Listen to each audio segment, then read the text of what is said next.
नमस्कार, मैं हूं आपके साथ अंकिता पाल। बुलेटिन की शुरुआत करते हैं। मुख्यमंत्री नायब सिंह सैनी कैथल पहुंचे, जहां उन्होंने RKSD कॉलेज के सभागार में प्रेस वार्ता कर सरकार की जन कल्याणकारी योजनाओं का ब्यौरा दिया है। सीएम सैनी ने कहा कि प्रदेश में बिना खर्ची बिना पर्ची युवाओं को नौकरियां मिल रही हैं। प्रदेश के युवाओं का बीजेपी सरकार में बड़ा विश्वास है। साथ ही उन्होंने ये भी कहा कि नौकरियों की तैयारी में प्रदेश का नौजवान जुटा है। वहीं हाफ मैराथन पर मुख्यमंत्री नायब सिंह सैनी ने कहा कि मां बाप को अपने बच्चों पर ध्यान देना चाहिए। हम सबको नशे के खिलाफ इस लड़ाई में आपसी सहयोग से नशे को प्रदेश से जड़ से खत्म करना है।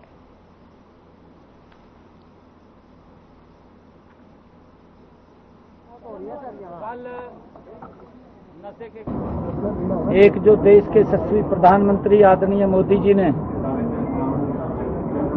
जिस दिन भगवान श्री राम के भव्य और दिव्य मंदिर का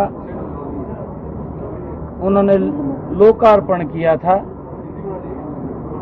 उस दिन आदरणीय प्रधानमंत्री नरेंद्र मोदी जी ने प्रधानमंत्री सूर्य घर मुफ्त बिजली योजना उसका शुभारंभ किया था। मुझे खुशी है कि आज उस योजना को मैं प्योदा गांव में उसके तहत जो लाभार्थी थे जिन्होंने 2 किलोवाट का सोलर पैनल उस योजना के तहत लगवाया है, आदरणीय प्रधानमंत्री जी ने कहा था कि इस योजना के तहत 60,000 रुपया आदरणीय मोदी जी और 50,000 रुपया हरियाणा सरकार देने का काम करेगी। 2 किलोवाट का सोलर पैनल 1,10,000 रुपए का वो इंस्टॉल होगा। नशे से मौत हो रही है सर यहाँ।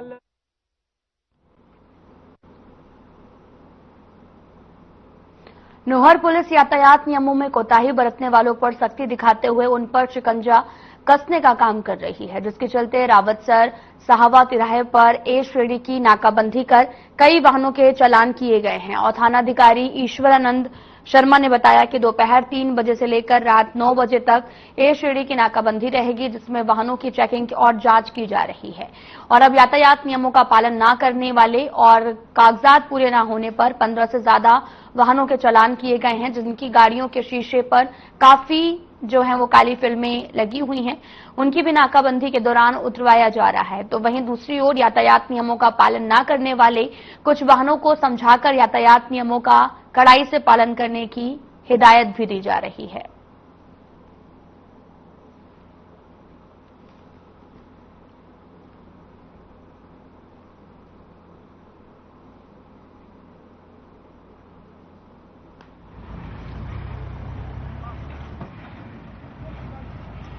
यहाँ नोहर पुलिस की तरफ से A श्रेणी की नाकाबंदी चल रही है, जो 3 बजे से लेकर रात्रि 9 बजे तक चलेगी। इस दौरान हम जो काली फिल्म लगे हुए वाहन हैं उनके खिलाफ कार्रवाई कर रहे हैं, उनकी फिल्में उतरवा रहे हैं। इसके अलावा जो बिना नंबरी वाहन है जिनमें संदिग्ध लोग बैठे हैं, उन सब वाहनों की चेकिंग हो रही है, उनके खिलाफ कार्रवाई हो रही है। सर, अब तक कितने वाहनों को चालान किए थे? अब तक करीब 15 वाहनों के खिलाफ हमने कार्रवाई कर दी है।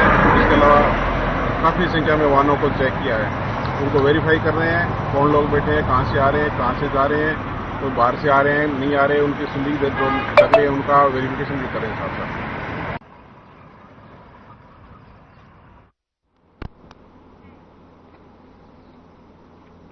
रेवाड़ी पुलिस देह व्यापार करने वालों पर अब सख्त नजर आ रही है। पुलिस ने आज रेवाड़ी के नई वाली चौक स्थित एक होटल में डमी ग्राहक बनकर रेड की है और रेड के दौरान पुलिस ने वहां से 2 युवतियों को काबू भी किया है।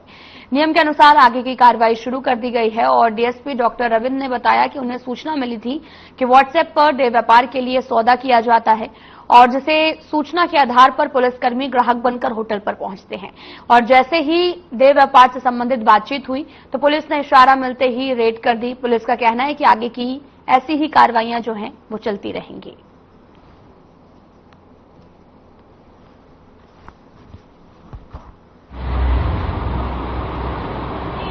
का यहाँ पे काफी लंबे से चल रहा था, एक सूचना हमें प्राप्त हुई जिसपे हमने एक डिकोय को भेज के यहाँ पे और जो इनका व्हाट्सएप के माध्यम से पहले बुकिंग हुई, उसके बाद पैसे का लेना देना हुआ, तो हमने यहाँ पे मौके पे इनको अरेस्ट किया है और यहाँ से हमें 2 युवती अभी मिली और बाकी में खुलासा है। जी बिल्कुल, आगे जारी रहेगी जैसे जैसे हमें, और आपके माध्यम से मैं रेवाड़ी के लोगों को भी अवगत करना चाहूँ कि जहाँ पे भी ऐसे अवैध धंधे की सूचना को मिले तो हमें सूचना दे तुरंत।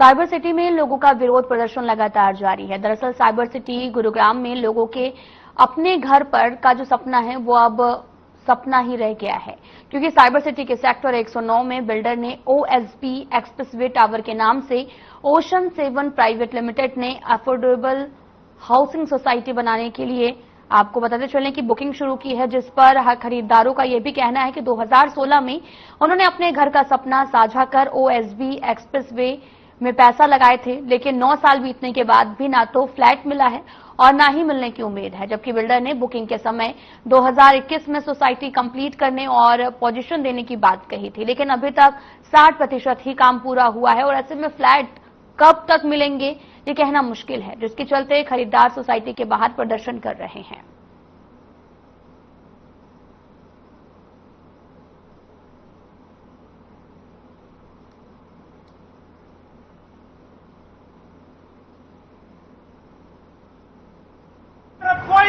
तो हम दोनों तरफ से हम लोगों का ही जा रहा है और इसका कंस्ट्रक्शन। आश्वासन क्या मिल रही है राहुल गांधी के पीए की जो उन्होंने दिया है? आश्वासन लेके हम क्या करें? आश्वासन से तो 9 साल तो दे ही रहे हैं, आश्वासन हर कोई दे रहा है। अगली कार्रवाई जो है वो हम बाद में देखेंगे, पहले हमें इनसे मिलना है और इनको हमको देना होगा, इनको बात करनी होगी, इनको DTPC और किसी से भी इनको लीगली हैंडल करना होगा। 300 बायर्स यहाँ पे इकट्ठे हुए हैं। इस बिल्डर जो OSB का बिल्डर है सेक्टर 109, इसने हमारे को 2016 में अलॉटमेंट किया था और हमारी अलॉटमेंट निकल के हमने इसको 99% पेमेंट दे चुके हैं। हम कोई 1% पेमेंट बची भी हुई है तो अब वो भी कंप्लीट कर दी गई है, लेकिन बिल्डर ने अभी तक वहां पे 40% से ऊपर काम नहीं करवाया है और अभी तक वो काम सारा ऐसे ही पेंडिंग पड़ा है। 9 साल से बिल्डर हमारे को बेवकूफ बना रहा है, 9 साल से हमारे को गवर्नमेंट रेरा बेवकूफ बना रही है, ना हमारी रेरा सुन रही है ना DTCP सुन रही है। इसके लाइसेंस रद्द हो चुके हैं। इसने 69 में भी एक प्रोजेक्ट शुरू करके ऐसे ही छोड़ दिया है, उसकी भी पेमेंट खा गया है ये। मैंने सन 2016 में बुकिंग कराई थी फ्लैट की, 2017 में ड्रॉ हुआ, ठीक है। कायदे से हमें 4 साल में फ्लैट मिलना चाहिए था। 2021 में रेरा का एक्सटेंशन मिलने के बावजूद 2022 मई तक हमें फ्लैट मिल जाना चाहिए था। उसके बावजूद आज भी 55 से 60% काम साइट पे हो रखा है। काम बहुत ही स्नेल पेस, बहुत ही धीमी रफ्तार से चल रहा है। सिर्फ 10-15 लेबर, 11 टावर हैं, 1100 फ्लैट्स हैं, उसके लिए 10-15 लेबर दिखावटी तौर पे लगाई गई हैं। किसी भी तरीके से हमें नहीं लगता ये प्रोजेक्ट कंप्लीट होने वाला है। हमें लग रहा है सिर्फ टाइम बाय किया जा रहा है। मैं यहाँ आया हूँ उनके सपोर्ट में आया हूँ। बेसिकली प्रॉब्लम ये नहीं है हमारी कि एक बिल्डर की या 2 बिल्डर की। स्टॉल्ड प्रोजेक्ट फंसे पड़े हैं, सिर्फ गुड़गांव में नहीं, पुणे, बैंगलोर, बॉम्बे, सब जगह फंसे हुए हैं, यूपी। मगर ये जो पर्टिकुलर है अफोर्डेबल हाउसिंग, ये प्रधानमंत्री की योजना थी। प्रधानमंत्री की योजना तब लॉन्च हुई जब बीजेपी की सरकार यहाँ पर भी थी। खट्टर साहब यहाँ 10 साल थे, उनके आज वो आवास मंत्री हैं, उनको सब चीजें मालूम है। अपने कार्यकाल में उन्होंने एक स्टेप नहीं लिया इसको सुलझाने के लिए, इस प्रॉब्लम को। प्रॉब्लम दूसरी ये है, इतनी एजेंसीज है, रेरा, DTP और INCT, बहुत सारे एजेंसीज हैं, इन सब ने बायर्स को एक पिंग पोंग बॉल बना दिया है। गवर्नमेंट का हमारी तरफ कोई ध्यान नहीं है। बिल्डर शिवराज सिंह चोर है, चोर है। हमारा OSB फ्लैट कोई बात नहीं, यहाँ से सुनो, मैं आप ये ज्ञापन दे दूँ, ठीक है, साहब आएंगे, मैं आपके नंबर इसमें। हम बिल्कुल शांत होकर फिर अप्रोच किए, ऐसा ना लगे, ठीक है। तो प्लीज सब लोग साथ दीजिए। हमने रिक्वेस्ट की थी जितने आप नहीं चाहिए, हमने मतलब अपना टाइम निकाल के जैसे तैसे करके हम अपना पूरे सुबह गए।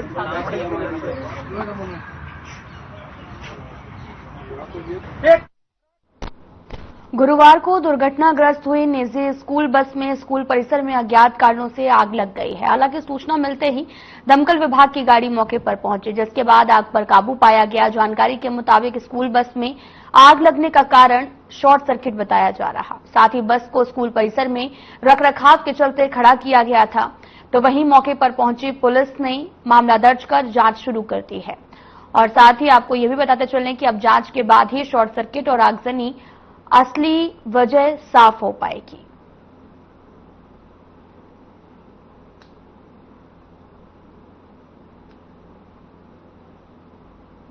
हम पहुंच रहे थे और फायर ब्रिगेड भी आ रही थी। जो मौके पर आए तो बस में आग लगी हुई थी और फायर ब्रिगेड की सहायता से काबू कर लिया गया। किसी प्रकार की कोई जान माल का नुकसान नहीं हुआ, खाली गाड़ी। इसका विषय बाकी फिलहाल हम कैमरे चेक करेंगे अभी, उसके बाद ही पता चल सकता है वो, क्योंकि कैमरे लगे हुए वहाँ, कोई दिक्कत नहीं है। उसको वेरीफाई कर लेंगे, जैसा भी होगा उसके बाद ही बता सकते हैं। फिलहाल कोई कारण नहीं पता लगा अभी।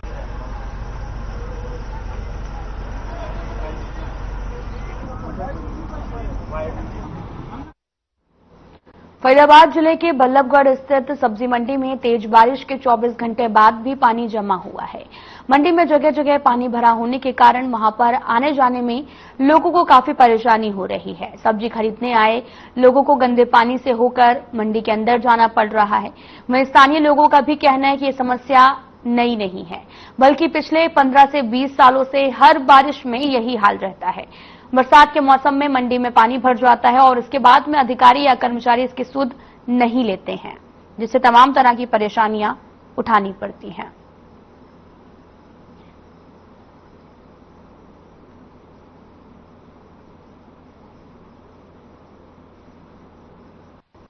बारिश जब होता है तो भर जाता है। ये 24 घंटे से पानी ऐसा ही है बारिश का? हाँ, कल से ऐसे ही है। अच्छा, कोई निकला नहीं पानी? नहीं। कोई साधन है निकलने का, यहाँ से निकलने का साधन है, कभी कभी निकाल देते हैं। अच्छा, आज कल से कहाँ निकला है पानी, कल से नहीं निकला है। तो कितनी पुरानी समस्या है ये बहुत समझिए कि अगर ये साल में ना ये पानी अटक रहा है। इस साल अटक रहा पानी? हाँ, न तो बराबर बरसात होता था, दिन भर बरसात और रात तक में कम जाता था पानी। तो लोगों को सब्जी लेने के लिए ऐसे ही जाना पड़ रहा पानी में से? हाँ, पानी में से जाना पड़ता है, क्या करेगा। बस ऐसे जूते निकाल के और जमा ऊपर करके जाना पड़ेगा जी। ये हर बार ऐसे ही हो जाता है बरसात में? हर बारिश में ऐसा ही होता है जी। बगैर बारिश के भी बहुत गंदगी रहती है चारों ओर मंडी की। इसमें पता नहीं कैसे ग्राहक आते हैं, कैसे दुकानदार काम करते हैं। सारे कचरे फचरे को जो बचता है इसी में फेंक देते। बहुत बुरा हाल रहता है जी। कोई समाधान दिखता नहीं है आपको यहाँ पर? समाधान तो सरकार ही करेगी, नगर निगम करेगा, हमारे और आपके पास की बात थोड़ी है। ऐसी हालात को देख के लगता है कि जो कर्मचारी हैं या अधिकारी हैं वो काम कर रहे हैं? नहीं लगता, ये इस हालात को देख कर नहीं लगता। मंडी में तो यही हालात होते हैं, बारिश होता ही ना यही हालात। बरसात के दिनों में ऐसे ही हाल रहता है। ये कब से मतलब समस्या काफी पुरानी लग रही है? देखिए पुरानी है समस्या, यहाँ झील है, इसमें झील जैसा ही है पूरा। कोई समाधान नहीं दिखता है? इतने अधिकारी हैं, कर्मचारी हैं शहर में, कुछ नहीं। ऐसी पूरे बारिशों में ऐसे ही परेशानी होगी। आप भी सामान लेने आए, अब कैसे जाएंगे? हाँ, सामान अब क्या उल्टे जा रहे हैं, उनको वापस जाना पड़ेगा।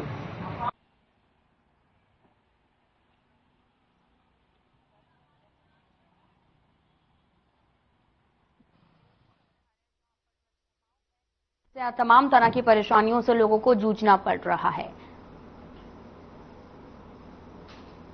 यूपी में धर्मांतरण के मास्टरमाइंड जलाउद्दीन उर्फ झांगुर बाबा को लेकर फरीदाबाद की एक नाबालिग लड़की ने बड़ा खुलासा किया है। लड़की का आरोप है कि आमिर हुसैन नाम के आरोपी ने उसको प्रेम जाल में फंसाया और फिर दिल्ली में झांगुर बाबा से उसकी मुलाकात कराई है, जहां उसे नमाज अदा कराई गई और उसके धर्म परिवर्तन करने के लिए बोला गया। वहीं इस मामले में मुजेसर थाना पुलिस ने भी आरोपी आमिर हुसैन को गिरफ्तार कर लिया है।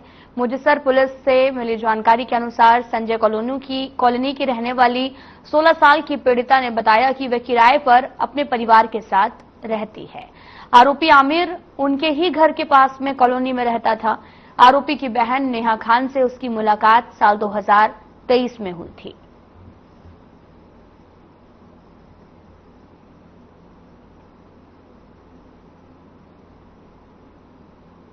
लड़की ने ये दरखास्त दी है और उसने आरोप लगाए हैं, जिसमें 5 आदमियों के खिलाफ आरोप है, जिसमें से एक झांगुर बाबा के खिलाफ भी आरोप है और वो उस आरोप के आधार पर 2 आदमियों को गिरफ्तार किया गया है। एक आदमी को और एक औरत को गिरफ्तार किया गया है।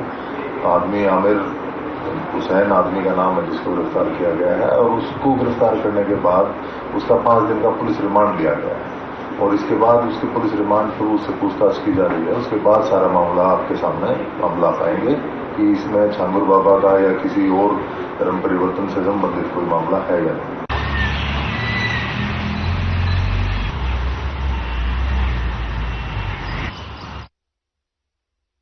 कस्बे के रेस्ट हाउस में जींद के उपायुक्त मोहम्मद इमरान रजा ने अधिकारियों की एक बैठक ली है और बैठक में उपायुक्त ने अधिकारियों को आवश्यक दिशा निर्देश दिए हैं। उपायुक्त ने जुलाना के रेस्ट हाउस के पास में बनने वाली हेलीपैड और नंदगढ़ गांव में रहने वाली रैली स्थल का दौरा किया है। उपायुक्त मोहम्मद इमरान रजा ने कहा कि 19 जुलाई को प्रदेश के मुख्यमंत्री और दिल्ली के मुख्यमंत्री जुलाना क्षेत्र में रैली करेंगे। मुख्यमंत्री कई विकास कार्यों का शिलान्यास और उद्घाटन करेंगे। कार्यक्रम को सुचारू रूप से चलाने के लिए बैठक ली गई है और बरसात के मौसम को देखते हुए हेलीपैड को लेकर भी अधिकारियों को आवश्यक निर्देश दिए गए हैं। मौके पर पुलिस अधीक्षक कुलदीप सिंह, एसडीएम होशियार सिंह, तहसीलदार शालिनी लाठर सहित सभी विभागों के अधिकारी मौजूद रहे।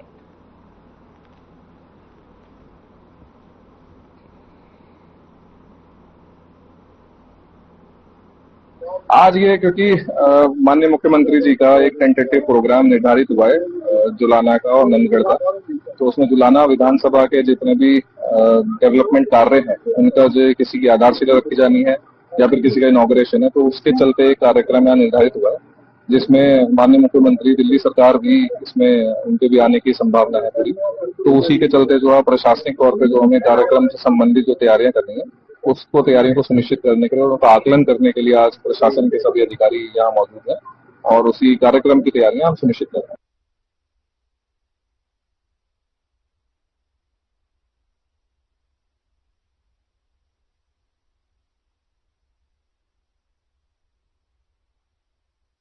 बार एसोसिएशन ने रेवाड़ी में आयोजित होने वाली राष्ट्रीय लोक अदालत का बायकॉट कर दिया है और इतना ही नहीं, बायकॉट कर अधिवक्ता लोक अदालत के बाहर ही धरने पर बैठ गए हैं। साथ ही वकीलों के साथ उनके मुंशी और लीगल एड के वकीलों की ओर से भी लोक अदालत में किसी भी पक्ष की तरफ से पेश नहीं होने की बात कही गई है।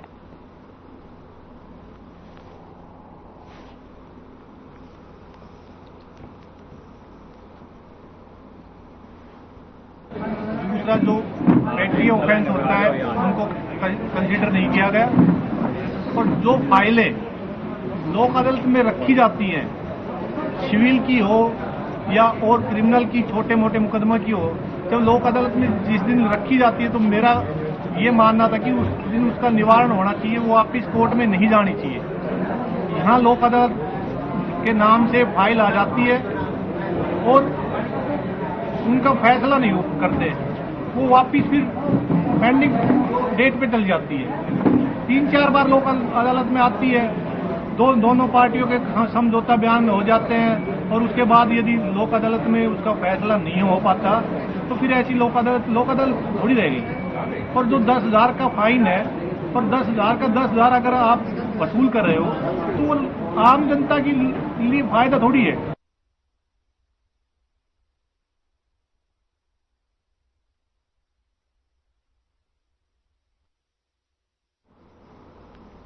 चरखीदादरी जिले के गांव बीजना में बिजली लाइन पर कार्य करते समय करंट लगने से 33 साल के अप्रेंटिस कर्ता की मौत हो गई है। साथ ही मृतक के परिजनों ने बिजली निगम पर लापरवाही का आरोप लगाया और थाना आपको बताते चलें कि झोझूकला पुलिस ने परिजनों की शिकायत के आधार पर मामले को दर्ज किया है।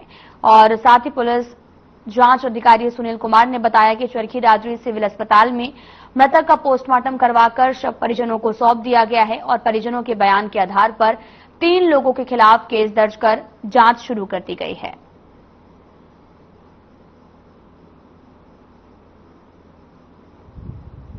तो एक बिजली कर्मचारी की बिजली का करंट लगने से मौत हो गई थी, जिस पर अभियोग अंकित किया गया है। जो मृतक का पोस्टमार्टम कराया जा चुका है। मौका पर घटनास्थल निरीक्षण में व्यस्त हूँ और अभियोग का अनुसंधान अभी जारी है। लोगों की तरफ से बिजली विभाग के जो अधिकारी कर्मचारी हैं उन पर आरोप लगाया गया है कि बिजली छोड़ने में लापरवाही की। 3 आदमियों का बाय नेम नाम है और अभी इन्वेस्टिगेशन जारी है।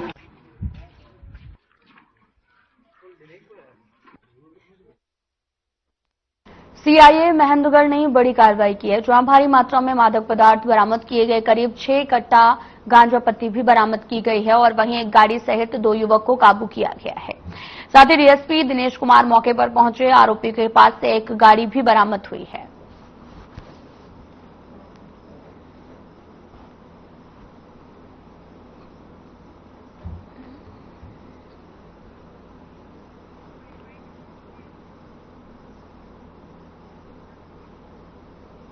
फिलहाल बुलेटिन में इतना ही। अब वक्त हो चला है डॉक्टर राकेश गुप्ता के साथ हमारे खास कार्यक्रम प्लस माइनस का।